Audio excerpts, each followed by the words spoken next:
اور آج سلسلے کی آخری مجلس ہے جو شب میں تقریباً 7:30-8 بجے شروع ہو جاتی ہے۔ مومنین سے شرکت کی التماس ہے۔ اعوذ باللہ السمیع العلیم من الشیطان اللعین الرجیم، بسم اللہ الرحمن الرحیم، الحمد للہ رب العالمین والصلاة والسلام علی اشرف الانبیاء والمرسلین وخاتم النبیین بالقاسم محمد وعلی اہل بیتہ طیبین الطاہرین المعصومین ولعنۃ اللہ علی اعدائہم اجمعین، اما بعد فقد قال سبحانہ تبارک و تعالی فی قرآن مجید والفرقان الحمید وہو اصدق الصادقین وقولہ الحق۔ بسم اللہ الرحمن الرحیم، انا آتیناک الکوثر فصل لربک وانحر ان شانئک ھو الابتر۔ عزیزوں، سورہ کوثر میں نے آپ کے سامنے تلاوت کا شرف حاصل کیا۔ قرآن مجید کا مختصر ترین سورہ ہے، لیکن اس کے باوجود بھی ایک ایک جملہ، ایک ایک آیت معجز نمائی کا اظہار کر رہی ہے، اس لیے کہ قرآن معجزہ ہے۔ پیغمبر صلی اللہ علیہ وآلہ وسلم کی نبوت کا، اور ایسا معجزہ ہے جسے زندہ معجزہ کہا جائے، جو قیامت تک باقی رہنے والا معجزہ ہے۔ بہت سے معجزات ایسے ہوتے ہیں کہ جو انسان کی ذات سے وابستہ ہوتے ہیں، جب تک کہ وہ ہے اس وقت تک کہ معجزے کا ظہور ہو رہا ہے اور وہ اپنی نبوت کی دلیل میں معجزہ پیش کر رہا ہے۔ لیکن جب ظاہر کہ معجزہ صرف اللہ کی طرف سے بھیجے ہوئے نمائندوں ہی کے ذریعے سے ظہور پذیر ہوتا ہے، اور وہ ہیں نبی، رسول اور ائمہ۔ یہ نبی، رسول اور ائمہ کیونکہ اللہ کے منتخب کیے ہوئے بندے ہوتے ہیں، اللہ انہیں عہدہ نبوت، عہدہ رسالت اور عہدہ امامت سے سرفراز کرتا ہے، لہذا انہیں وہ قوت اور طاقت بھی دے کر بھیجتا ہے جو عام لوگوں کو نہیں دیتا ہے یا عام لوگوں کے بس کی نہیں ہے۔ جناب موسیٰ کا عصا اژدہا بن جاتا تھا جب وہ زمین پر پھینکتے تھے، اور جب بڑھ کر اسے اٹھاتے تھے تو پھر وہ عصا بن جاتا تھا، لکڑی ہو جاتا تھا۔ تو یہ جناب موسیٰ کا معجزہ تھا۔ اور انبیاء کے معجزات جس کا ذکر قرآن میں آیا ہے، لیکن یہ معجزات ان نبیوں تک محدود تھے۔ یہ اللہ کی طرف سے بھیجے ہوئے نبی، اور انہیں معجزے کی قوت اور طاقت دی گئی تھی، لہذا یہ دلیل نبوت میں معجزے کا اظہار کرتے تھے تاکہ جھٹلانے والے جھٹلا نہ سکیں۔ تو اب دلیل نبوت کے سلسلے میں معجزے کا ظہور ہوتا ہے، تو آخری نبی خاتم الانبیاء حضرت محمد مصطفیٰ صلی اللہ علیہ وآلہ وسلم جب اس دنیا میں تشریف لائے تو 40 سال خاموش رہ کر عملی زندگی کا عملی نمونہ پیش کیا دنیا کے سامنے، اور ایسا بہترین نمونہ پیش کیا کہ لوگ آپ کو عرب جیسے معاشرے میں صادق اور امین کہہ رہے تھے کہ آپ کی زبان پر سچ کے علاوہ آیا ہی نہیں۔ امین، امانت داری میں اتنا شہرہ ہوا کہ مکے والے اپنی امانتیں پیغمبر کے پاس رکھوا دیتے تھے۔ تو یہ پیغمبر کی زندگی کی ابتدائی سیرت، ابتدائی حالات ہیں جو اعلان نبوت سے قبل کے ہیں۔ لیکن جب آپ نے اعلان نبوت کیا، پہلی وحی غار حرا میں آئی سورہ اقرا کی صورت میں، اور پیغمبر کو حکم ہوا کہ اب آپ ڈرائیں، تو پہلی تبلیغ آپ نے اپنے قرابت داروں کو بلایا، رشتہ داروں کو بلایا اور ان سے پیغام دیا، ان کو پیغام دیا۔ لیکن دھیرے دھیرے آپ کی تبلیغ کا دائرہ بڑھتا رہا، اور پیغمبر کی زندگی میں وہ تمام معجزات بھی نظر آتے ہیں جو سابق کے انبیاء کو دیے گئے تھے، لیکن وہ تمام معجزات وہ ہیں کہ جس کا تعلق پیغمبر کی ذات سے وابستہ تھا، لیکن اللہ نے پیغمبر کو ایسا دائمی معجزہ دیا کہ پیغمبر اس دنیا سے چلے جائیں تب بھی وہ معجزہ باقی رہے، اور وہ معجزہ ہے قرآن۔ معجزے کے معنی ہے عاجز آ جانا، کوئی دوسرا اس کو پیش نہ کر سکے۔ اور آپ قرآن کو اٹھا کر دیکھ لیں، قرآن مجید میں آپ کو ایسی آیتیں ملیں گی جس میں چیلنج کیا گیا ہے، اس کتاب کے مثل لے آؤ، چند سوروں ہی کا جواب لے آؤ، ایک ہی سورے کا جواب لے آؤ، اور پھر یہ اعلان کہ قیامت تک تمام جن اور انس مل کر کے بھی اگر کوشش کریں کہ ہم قرآن کا جواب لے آئیں تو ہرگز نہیں لا سکتے ہیں۔ تو یہ جواب نہ لانا 1400 سال گزر جانے کے بعد بھی آج بھی پیغمبر کے اس معجزے کا جواب کوئی پیش نہیں کر سکا ہے۔ لہذا قرآن پیغمبر کی نبوت کی دلیل میں دائمی معجزہ ہے، اور دوسرا معجزہ پیغمبر کی زندگی کے سے جو منسلک ہے وہ ہے اہل بیت رسول علیہ السلام۔ اس لیے پیغمبر نے جو امت کی ہدایت کے لیے اعلان فرمایا اس میں دو چیزوں کا ذکر کیا، ایک اللہ کی کتاب قرآن مجید، دوسری اپنے اطرت اپنے اہل بیت علیہ السلام۔ مشہور روایت ہے پیغمبر دنیا سے جانے سے قبل بار بار اس موضوع کو پیش کر رہے تھے، انی تارک فیکم الثقلین کتاب اللہ اطرتی اہل بیتی۔ دیکھو اے گروہ مسلمین، میں تمہارے درمیان دو گراں چیزیں چھوڑ کر جا رہا ہوں، دو بھاری دو وزنی چیزیں چھوڑ کر جا رہا ہوں، ایک کتاب اللہ، اللہ کی کتاب، دوسرے اطرتی و اہل بیتی، میری اطرت، میرے اہل بیت، ما ان تمسکتم بہما لن تضلوا بعدی۔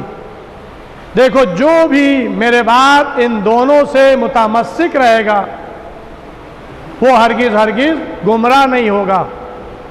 وَلَن يَفْتَرِقَ حَتَّى يَرِدَ إِلَيَّ الْحَوْض، اور یہ قرآن اور یہ اہل بیت آپس میں ایک دوسرے سے جدا نہیں ہوں گے یہاں تک کہ حوض کوثر پر میرے پاس وارد ہوں، میرے پاس پہنچیں۔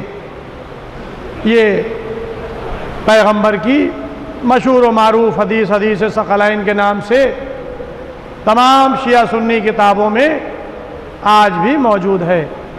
بعض نے کہا کہ سنتی کہا ہے، بعض نے کہا نہیں اہل بیتی کہا ہے۔ لہذا وہابی مسلک کے طرفداروں نے حدیث جو نقل کی اس میں اہل بیتی ہی کا ذکر کیا ہے، اور شیعہ مسلک کے محدثین نے اہل بیت علیہ السلام کا ذکر کیا ہے کہ قرآن اور اہل بیت یہ دو گراں بہا چیزیں پیغمبر چھوڑ کر گئے۔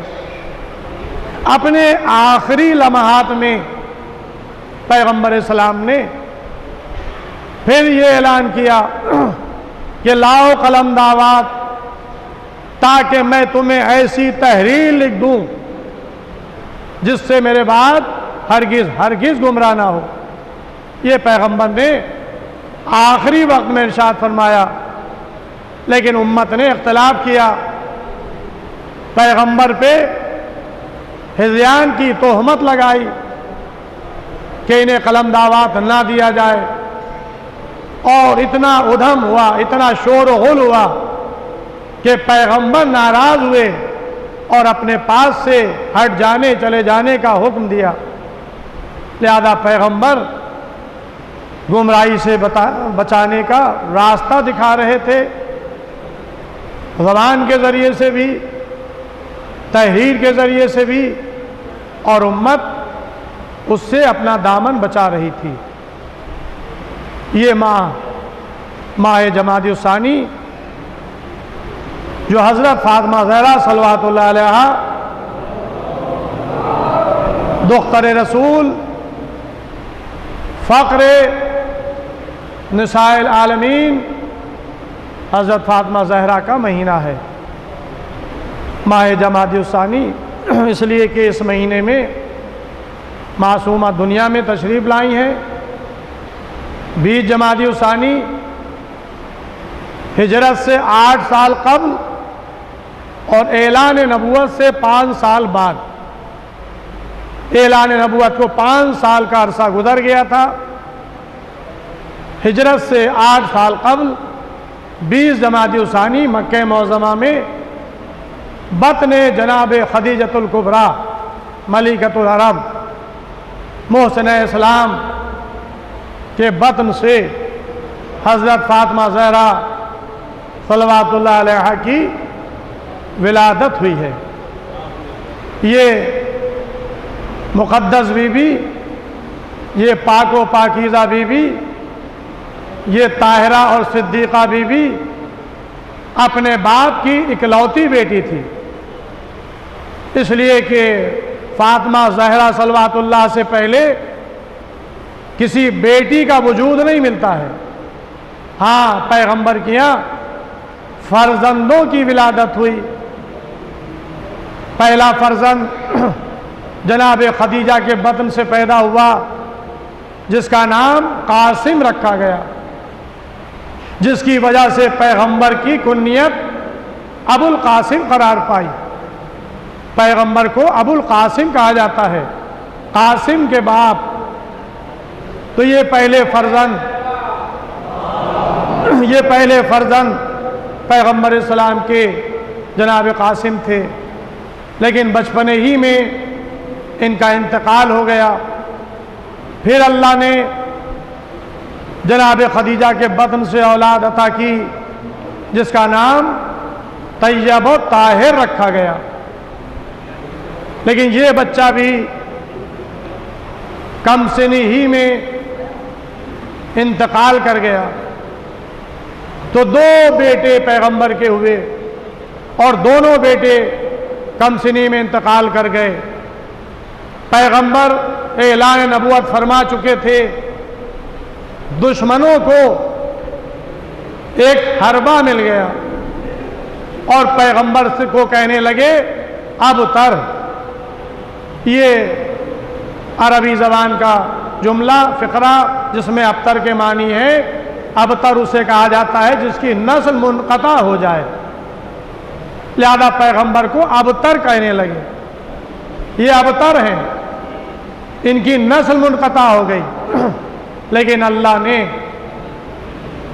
سورہ کوثر نازل کر کے پیغمبر کو کثرت نسل کی بشارت عطا کر دی۔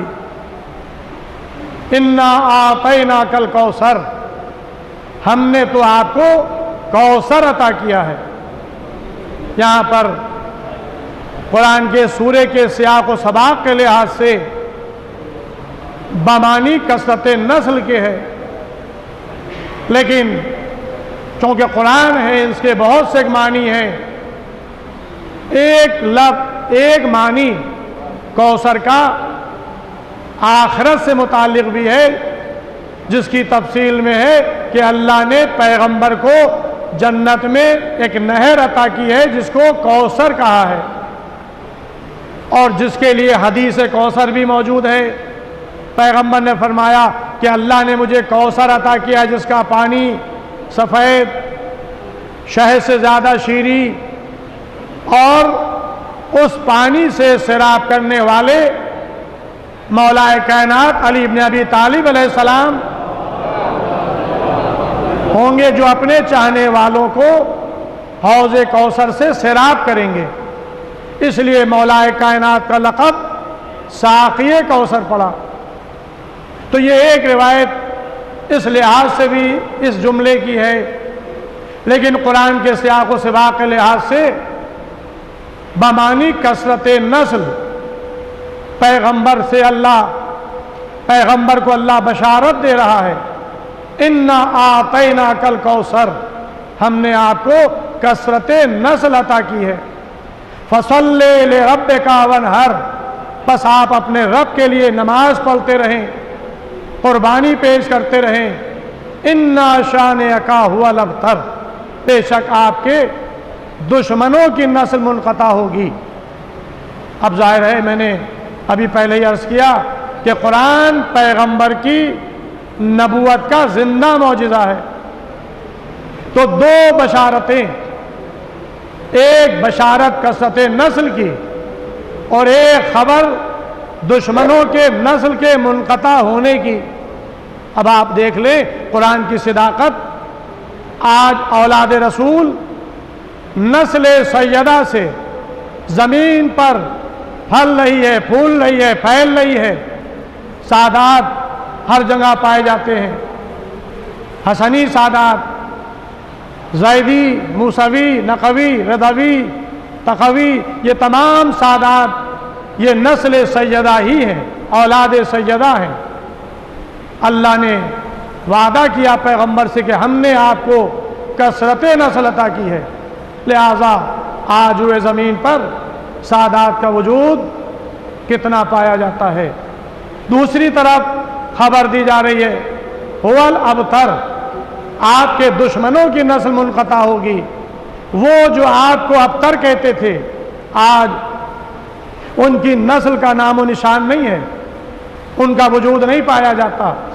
تو پتہ یہ چلا کہ قرآن پیغمبر کی نبوت کا زندہ معجزہ، اس قرآن کے ذریعے سے اللہ نے پیغمبر کو سیدہ کے پیدا ہونے کی بشارت دی، اور نزول کوثر، سورہ کوثر کے بعد بطن جناب خدیجہ سے صدیقہ طاہرہ کی ولادت 20 جمادی الثانی، یہی مہینہ جو چل رہا ہے، اسی کی 20 تاریخ بعثت سے 5 سال کے بعد، ہجرت کے 8 سال قبل مکہ معظمہ میں ہوئی۔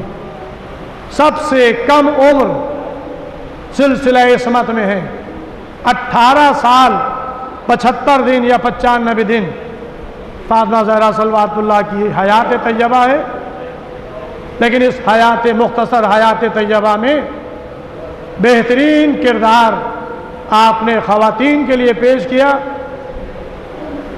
آپ نمونِ عمل قرار پائیں۔ آپ کا لقب محدثہ، ملائکہ سے خطاب کرنے والی، اور ملائکہ ان سے خطاب کرنے والے، قرآن میں جناب مریم کا ذکر آیا کہ جب جناب مریم محراب عبادت میں کھڑی ہوتی تھیں تو ملائکہ آواز دیتے تھے کہ یا مریم ان اللہ اصطفاک واصطفاک علی نساء العالمین، اے مریم اللہ نے آپ کو چن لیا، پاک رکھا اور عالمین کی عورتوں پر آپ کو منتخب کیا۔ ہمارے آپ کے چھٹے امام جعفر صادق علیہ السلام ارشاد فرماتے ہیں، جب میری جد ماجدہ محراب عبادت میں کھڑی ہوتی تھی تو ملائکہ آ کر آواز دیتے تھے، وعلیکم السلام، یا فاطمہ ان اللہ اصطفاک وطہرک واصطفاک علی نساء العالمین، اے فاطمہ اللہ نے آپ کو منتخب کیا ہے، اللہ نے آپ کو پاک رکھا ہے، اور آپ کا شمار، آپ کا انتخاب عالمین کی عورتوں پر کیا۔ پیغمبر نے اس فرق کو واضح کیا کہ مریم اپنے زمانے کی عورتوں میں منتخب تھی، مریم اپنے زمانے کی عورتوں کی سردار تھی، لیکن میری بیٹی فاطمہ زہرا اولین اور آخرین کی عورتوں کی سردار ہیں، اور ان کا انتخاب تمام عالمین کی عورتوں پر ہوا ہے۔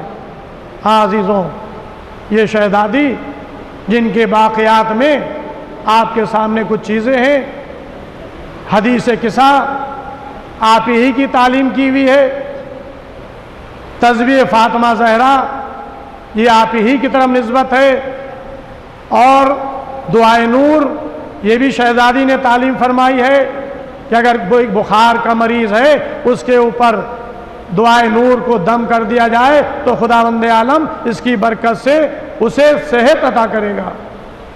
حدیث کے ساتھ جس بز میں ہوگی وہاں اللہ کی رحمت نازل ہوگی، ملائکہ نازل ہوں گے، اور جو لوگ اس میں ہوں گے بیٹھے ہوئے ان سب کے غم و درد و علم یہ خداوند عالم اس حدیث قصہ کی برکت سے دور کر دے گا۔ تسبیح فاطمہ زہرا بہترین عمل ہے۔ تعقیبات نماز میں نماز ختم کرنے کے فوراً بعد 34 مرتبہ اللہ اکبر، 33 مرتبہ الحمدللہ، 33 مرتبہ سبحان اللہ کی تلاوت، یہ ہے تسبیح فاطمہ زہرا۔ بس عزیزوں، یہ ماہ مبارک فاطمہ زہرا صلوات اللہ کا ہے۔ خداوند عالم نے اہل بیت کو منتخب کیا ہے ہدایت کے لیے، ان کے ذریعے سے انسان گمراہی سے بچ سکتا ہے۔ جو اہل بیت کا دامن ہاتھ میں رکھے گا وہ نجات پائے گا، یہ ذریعہ نجات ہے۔ آئیے بارگاہ الہی میں دعا کریں۔ خداوند عالم تجھے واسطہ محمد والے محمد علیہ السلام کا، حر اسپر جہاں جہاں بھی شیعان حیدر کرار ماتمدار مظلوم کربلا ہیں، ان کی جان مال عزت آبرو ناموس کی حفاظت فرما۔